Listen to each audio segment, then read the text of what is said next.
Nadagdagan pa ang mga bayan sa Batangas na kumpirmadong may kaso ng African Swine Fever. Nadiskubre ring positibo sa ASF ang mahigit 100 baboy na hinarang sa isang checkpoint sa Quezon City kahapon. At nakatutok si Bernadette Reyes. Nakababahala ang nadiskubre sa mga naharang ng mga baboy na ito sa checkpoint sa Quezon City kahapon.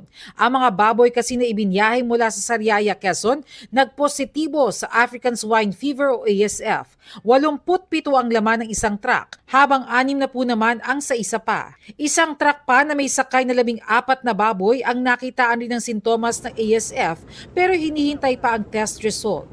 Wala umunong kaukulang permit at mga dokumento ang mga baboy na balak dapat ipuslit patungo sa ilang probinsya sa norte. Concerning siya in the sense na napatunayan ito na positive. Pag dumating ito doon sa mga destination nila at kunwari mamimili rin doon pa ng additional, ang daling kumalat ng virus. So it only shows as well na yung mga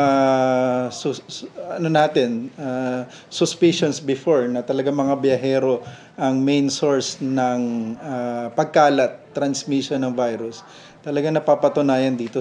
Magdaragdag pa ng mga inspection sites ang DA para mahuli ang mga nagbibiyahe ng mga baboy na may sakit. Ang ilang nagbibiyahe ng baboy, umaaray na raw sa higpit ng mga inspeksyon pero wala raw magawa kung hindi sumunod.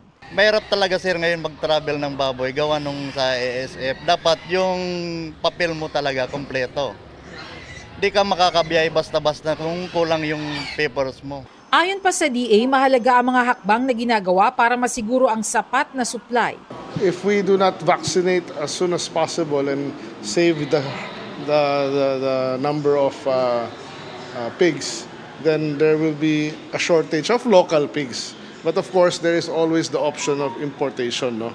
At of course, ayaw ko mag-import as much as possible. Sa Batangas na isa sa pinaka-apektado ngayon, kumalat na sa bayan ng Balayan at Malvar ang ASF. Isa pang bayan ang maaaring madagdag rin sa listahan sa sandaling lumabas na ang mga resulta ng tests.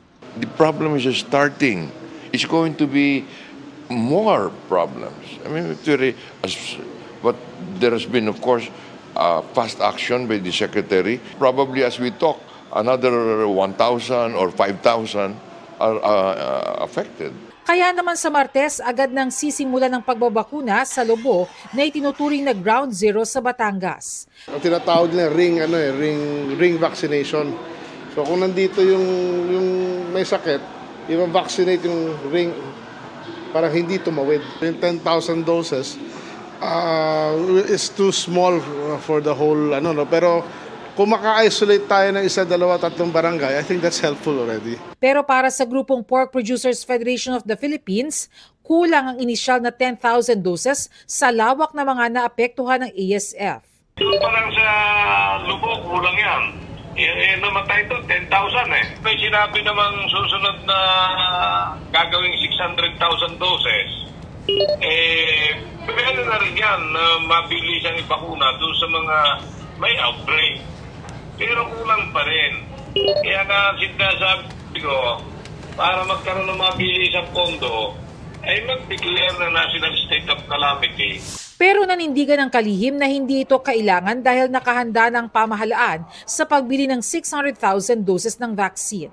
Bukod sa vaccination program ng pamahalaan kontra ASF, mananatili rin ang mga inspection sites gaya nito hanggang Disyembre kung kailan tumataas ang demand ng baboy dahil sa holiday season. Para sa GMA Integrated News, Bernadette Reyes, nakatutok 24 oras.